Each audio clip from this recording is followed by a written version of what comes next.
Notary? Sa-transfer of ownership sana. Transfer of ownership ng... Motor. Sino? Ano ka lang? Binili mo? Binili ko po. Dahil hindi check na sir. Opo, naka-open pa siya.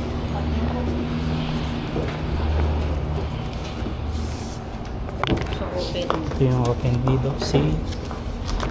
May printer naman. Ano siya? Ano? Ito yung motor.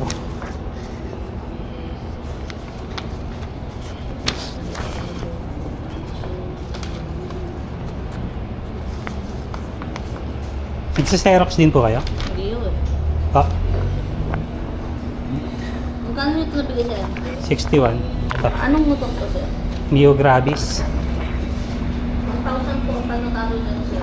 Oh, 1,000. ba't 1,000 po? Ang nakalagay po kasi sa ano eh, Saan? sa internet. Oh, Sa 300. depende po yun sir. Hindi yun. Private po ba to? Kaya nyo na lang po sa iba sir. 1,000 po ito. Okay. Mio.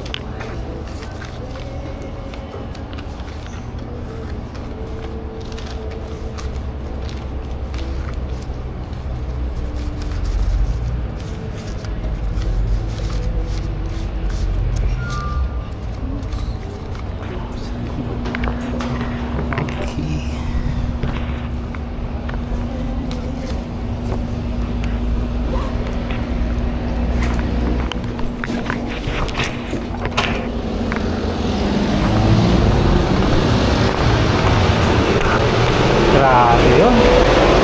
1,000 notary public. Public. Diba? Notary public upstairs. 1,000. Nakakita yun. Kasi nga yun. Kaya attorney guys. 1,000. Gano'n ba kamahal talaga pa notary ng isang motor? Notaryo lang na ganito. Tapos 1,000. Opinion ko lang to guys. Para sa akin overpriced yun. Kasi nakita ko sa internet 300, mga ganun. Ewan ko bakit sa kanila 1,000. 1,000? Overpriced yun guys. Overpriced. Kung alam ko lang yung lugar ni Attorney Libayan, doon na lang sana ako nagpa-notaryo eh. Ang mahal, 1,000. Notaryo 1,000. Grabe. Siyempre sinong gusto nyo ang mahal, notaryo 1,000. Kung nga tayo, baka meron, baka pinaglolo ko lang ako naman. Meron ba dito nagnotaryo? Food court po. Food court? Xerox oh? May idea po kayo dyan kung nasa magkano yung notaryo? Okay. May HPG na rin ba dito? HPG? Sir, may ano yung isa. May tikling. Saan po? May tikling. Tikling? Okay. May tayo ata meron din. Sige po. Hindi ko lang kabisado pinaka-eros. Iyan mo na lang. Google lang erase na lang. Lalabas na. Sige po. A few moments later. Ma'am, saan po may nagnotaryo dito? Ito?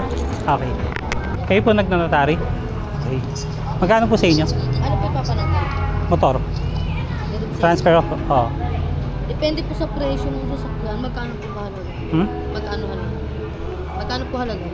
Nang? Sasakyan. Ayun lang yung motor. Kaya nga po, magkano po ang amount? Amount?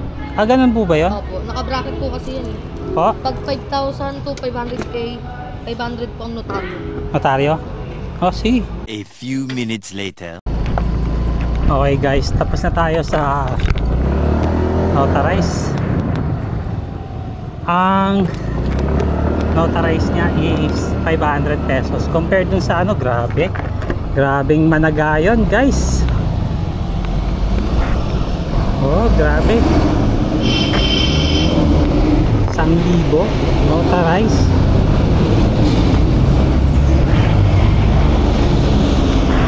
Mga ganun pala. Tataka lang ako bakit 1,000 yung ano niya compared dun sa iba. 500 lang. Ayun, 500 okay na sa akin yun eh. Pero yung 1,000 grabe. At sasabihan pa ako na sa iba na lang daw ako. Ganun ba talaga mga ibang tao na nagno-notarize? Kailangan mabigyan ng action talaga yung mga ganun guys. Yung pangalan ng abogado dala nila, tapos etong mga staff ng abogado, yun ang nagkakasira ng pangalan ng abogado. Sabi yun so far sa nakita ko kanina wala yung abogado nila.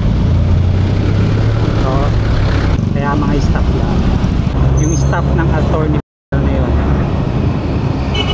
as long as nandun pa yung mga staff na yun, hindi ko i-recommend na yun na dun kayo magpanotaryo. 1,000 nakakita. Track pa yung paparehistro ko, nakalagay lang kasi sa notary is 300.